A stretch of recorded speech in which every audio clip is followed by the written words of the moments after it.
A few remarkable people have appeared at the critical times in my life and proceeded to mold or reorient my ways of thinking, and sometimes they have even changed the course of my life.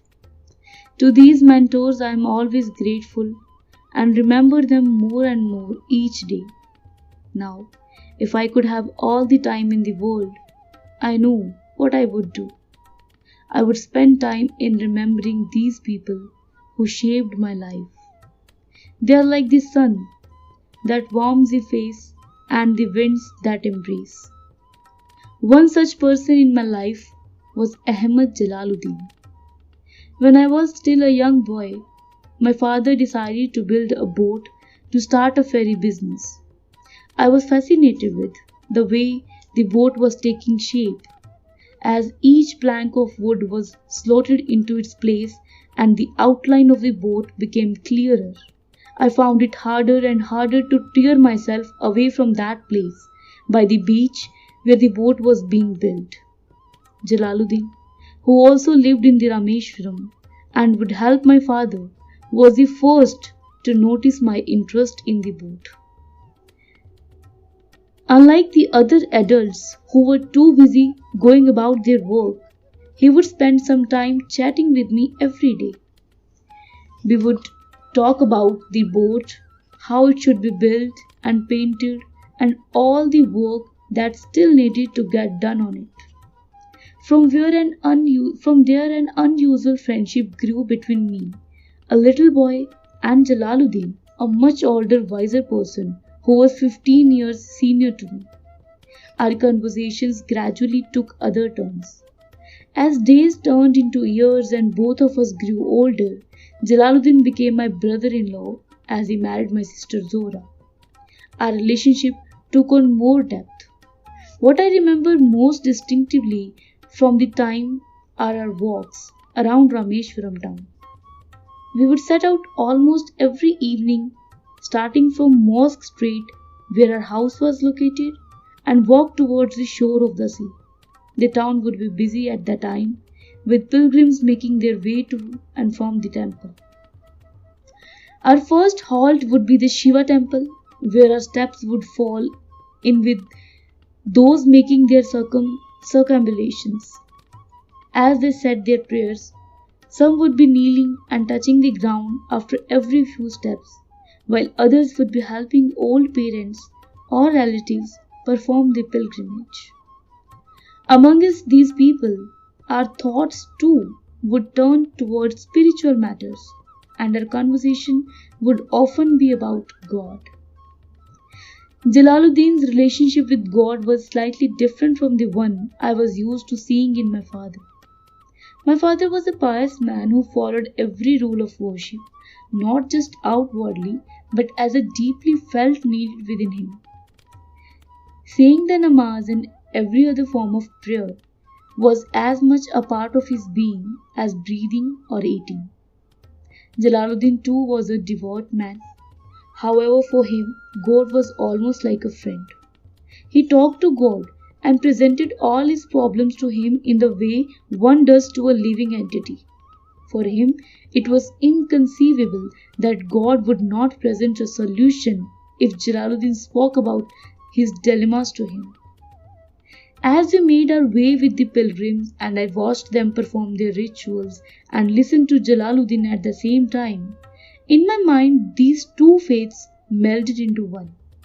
Was it possible that in this serene atmosphere of Rameshwaram, the prayers of so many of the faithful, uttered in different tongues and born from various beliefs, were reaching different goals? It could not be.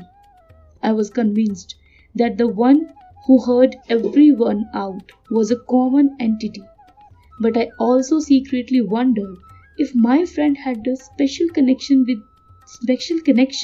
that allowed him to see God everywhere, and it was that which let him speak so freely to him. Jalaluddin was not very highly educated. He had been able to complete his education till the 8th standard only. But he was also among the few in Rameshwaram with some knowledge of English language. He could read and write English and therefore was in great demand among the residents to write their applications or any other official letters. Seeing the respect with which he was treated by the townspeople, I too wanted to be like him and study as much as possible.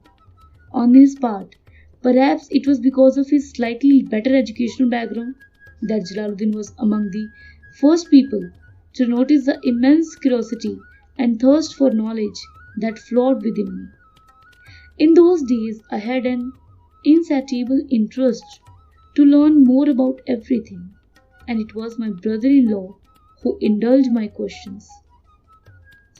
I piled him with more and more queries, and he would answer me as patiently as he could and with as much knowledge as he had gathered. He opened my eyes when he talked about so many things that lay outside the purview of our daily lives: nature, space, books, famous people. I have often pondered the question: what creates our personalities? How much does the environment play a part and how much of it is inborn? If I look back at my life, I can put a finger on specific qualities that were transmitted to me from those closest to me. From my parents, I learned honesty, self-discipline, faith, and kindness. And from my friends, Jalaluddin and my other cousin Samsuddin, I learned to recognize the fact that every human carries something special within himself. These men were the ones who saw a spark in me and encouraged and nurtured me. They were not sophisticated, rather they had a direct, intuitive approach to life. They often knew my questions and ambitions even before I had been able to articulate them to my own self. They could then draw these out from within me and help me set my life's goals. As I grew up, Jalaluddin was among the first to encourage me to break away from the confines of Rameshwaram. When I wanted to continue my studies in a bigger school in a different town, he was the one who made the arrangements, travelled with me to Ramananthapuram and saw me settled into the high school there. For a boy who had not known life outside the place where I had grown up, even Ramanathapuram was a big change. I missed my family, my familiar surroundings, my mother, definitely her cooking. At that time, it was Jalaluddin who instilled in me the power of positive thinking. He would tell me that I needed to control these emotions in order to fulfill my desires for a better education. Whenever I felt homesick and sad, I thought of him and his words, and they gave me the courage I needed to plunge into the unfamiliar life of a pupil living in a boarding school. At every stage of my life, till I became an adult in the real sense of the word, someone who is in control of his own actions, this man walked with me. He picked me up when I faltered, encouraged me when I felt I could not carry on, and stood by me as I took my first tentative steps into the outside world.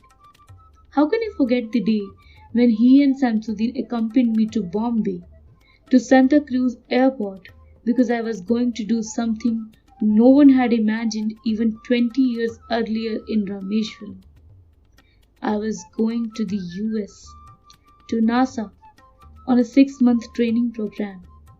I had become an engineer by then and had been accepted as a rocket engineer by the Indian National Committee for Space Research, who were sending me to the US. Jalaluddin and Samsuddin saw me off at Santa Cruz Airport. My trepidation about traveling abroad was reflected in their anxiety about being in a big city like Bombay.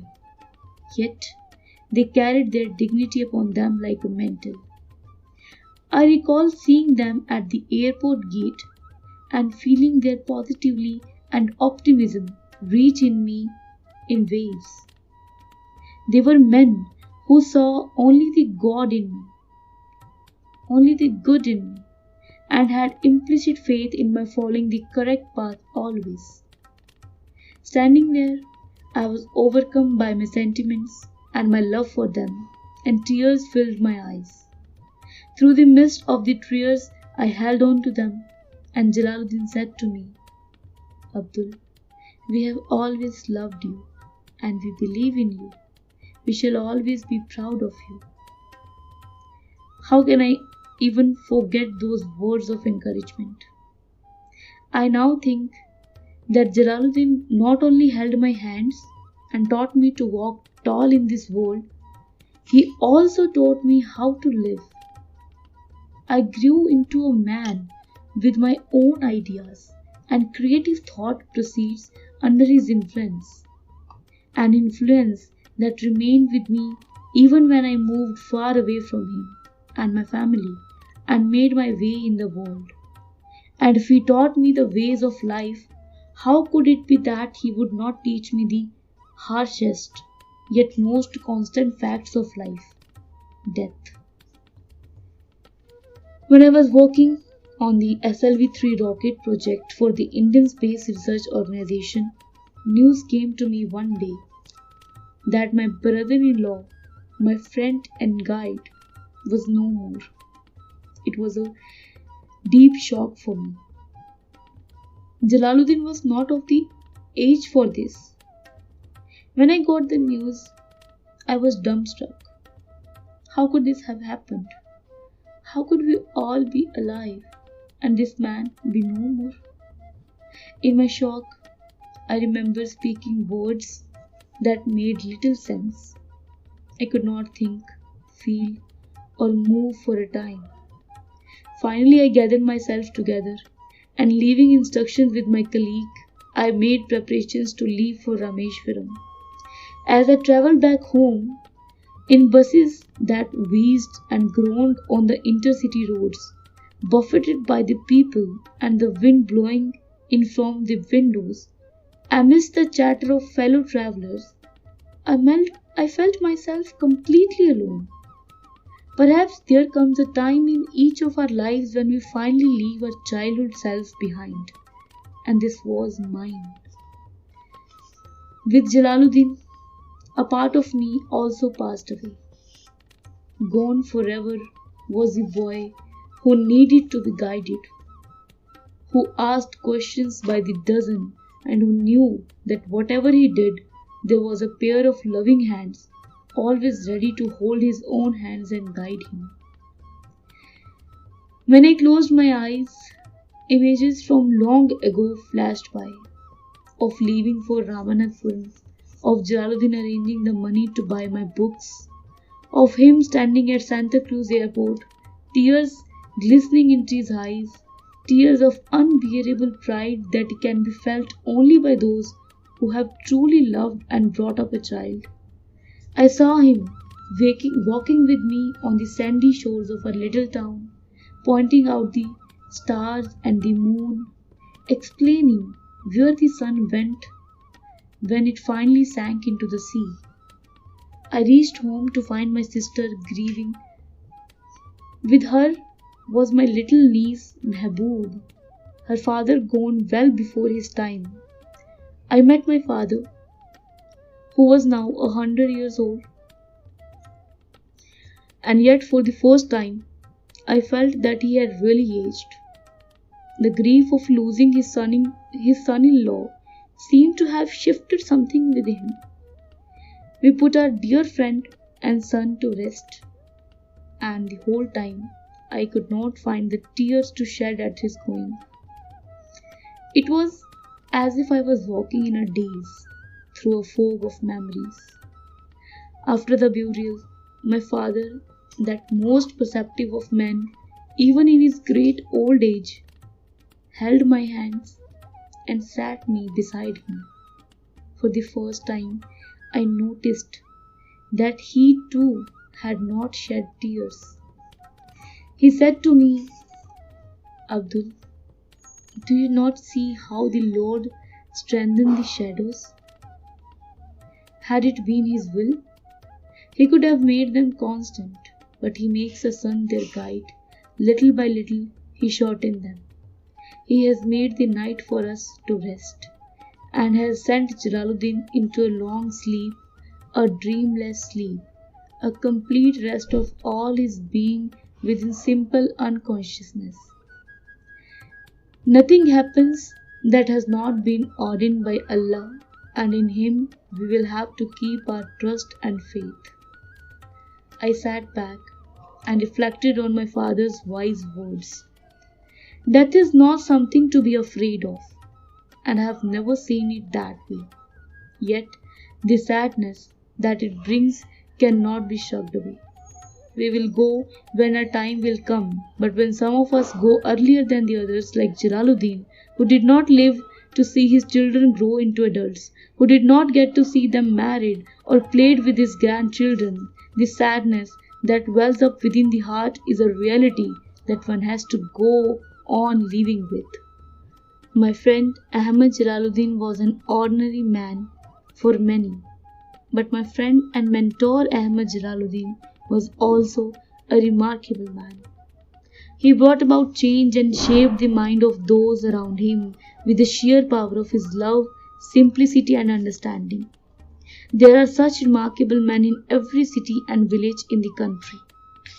I was lucky that I found him so near to me, and that he chose to grasp my hands when he did, in order to make me the man I would become one day.